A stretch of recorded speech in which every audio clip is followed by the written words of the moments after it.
Hello there. Today I wanted to look at a Chilean wine and I thought it'd be great to taste a classic Carmenere from Chile. So I have here Luis Felipe Edwards Gran Reserva Carmenere, and this is labelled as the Selección de Familia. I believe in some market that label says family selection. So Carmenere is a grape variety that Chile has taken and made its own. The variety was originally imported to Chile from Bordeaux in the early 1800s, sort of prior to the phylloxera outbreak in Bordeaux. And these days, after phylloxera, I believe it proved difficult to graft, and therefore it's now actually quite rare to find Carmenere in Bordeaux. However, in Chile, for a long time, it was sort of interplanted and sometimes confused with Merlot. Whether that confusion was because it was easier to market Merlot is not completely clear. But anyway, these days, Carmenere has gained its own distinct reputation and its characteristics are more clearly understood. It's a slightly later ripening variety than Merlot, although it does share some similar characteristics. It can sometimes have distinct capsicum notes though. It doesn't get quite as full-bodied. It can still be quite alcoholic, being late ripening. You need to get reasonable alcohol to get it to give good flavour, but it will be spicy. It'll have notes of, as I say, capsicum and herbal notes. So it has a quite individualistic character. Luis Felipe Edwards is Chile's largest family-owned wine producer. They have somewhere in the region of 2,000 hectares of vines and actually quite a bewildering set of brands. I assume quite a few of which are marketed within Chile, but then they actually do export their wines to over 100 countries. They have vineyards in a number of regions throughout Chile. They're in the north, in Leyda. The majority of their vineyards are in Colchagua in the central valley, and then further south in Maule they have another estate. The company started out in 1976 when Luis Felipe Edwards Sr purchased the Fundo San Jose de Puquillay. This was a vineyard that had been established in the 1930s, and today the company has 5 estates in Colchagua, one on the coast, 3 on the valley floor, and 1 experimental vineyard planted at up to 900 meters above sea level in the mountains. This wine is labelled as a Dio Valle de Colchagua. So looking at the plantings of the different varieties in the vineyards that the company owns, the likely sources for this are the Puquillay vineyards and those of the Santa Benedicta de Pupilla estate.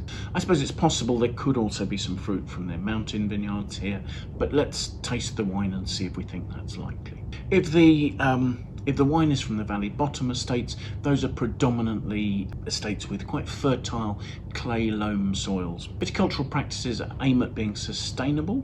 Winemaker Nicolas Bazare is assisted by 2 high-profile consultants, Matt Thompson, a well-known New Zealand wine consultant, and Philippe Melker, a well-known Napa Valley wine producer. It seems likely that the fruit will be machine-picked if it's from flat Valley Bottom vineyards or even on terraces. That seems a probability. Fermentation will go ahead in temperature-controlled stainless steel tanks, and we know that the wine ages for 10 months in American and French oak. Now, the details I have don't go any further than that, so there's not any information as to what proportion of that oak is new or what size barrels are being used. We're told that the wine production is vegan, and therefore we can say that the wine won't have been fined with either animal or dairy products.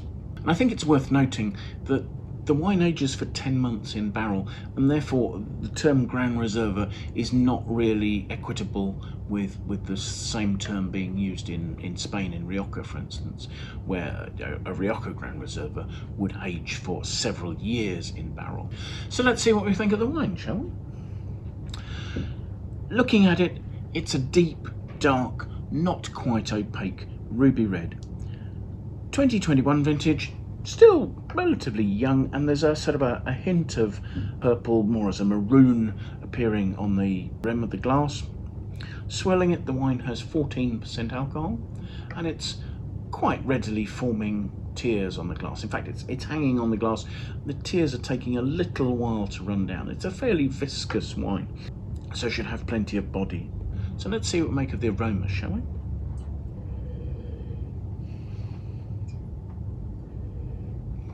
The aromas are very distinctly those of Carmenere.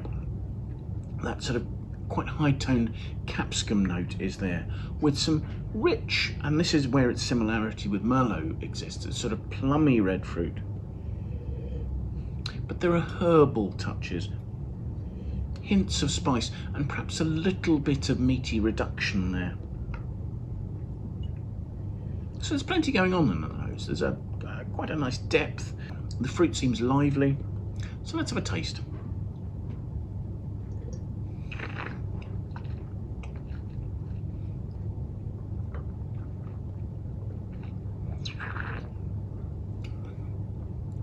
On the palate, an initial ripe, rounded, rich, plummy fruit is somewhat framed by sort of quite spicy, tannic notes and these notes of herbs, touches of capsicum.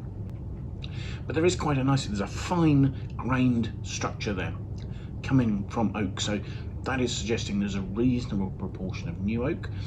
The oak influence is fairly forward, and there's a bit of sort of vanilliness towards the back there, again pointing to the fact that there's American oak there.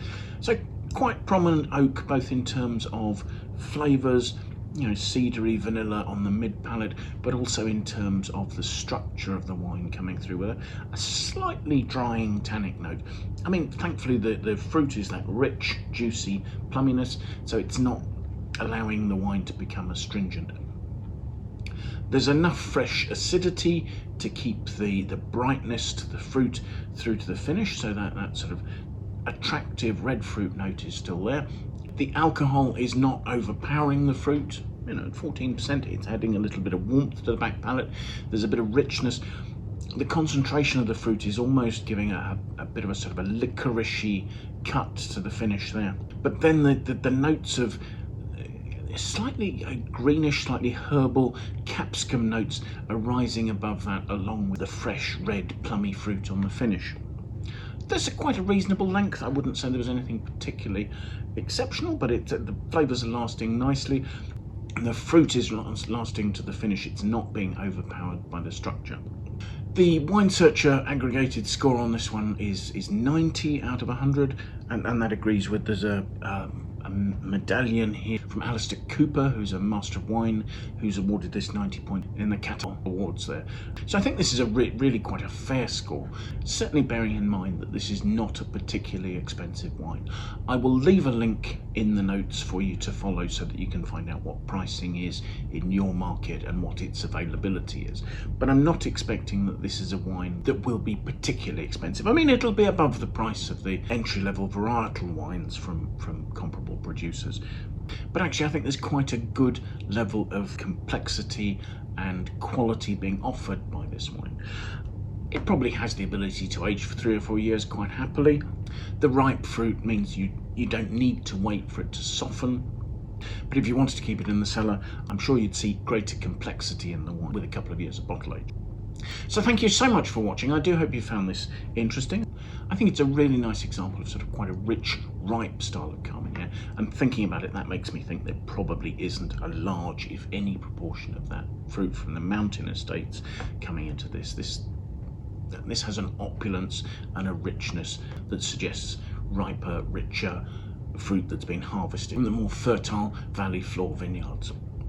So yes, if you've enjoyed the tasting, do please press the like button, that would be fantastic. Do also please consider subscribing to our channel, it would be fantastic to have your support there. If you have friends you think might like to watch the video, please do share it with them, we'd appreciate that a lot. If you have any comments, do leave those in the comments box below, we'd be very interested by your views on the wines, the tastings we're doing, or anything else that relates to that. Most importantly though, do please try and take some time and come and join us for another tasting in the near future, won't you? Thanks again. Bye for now.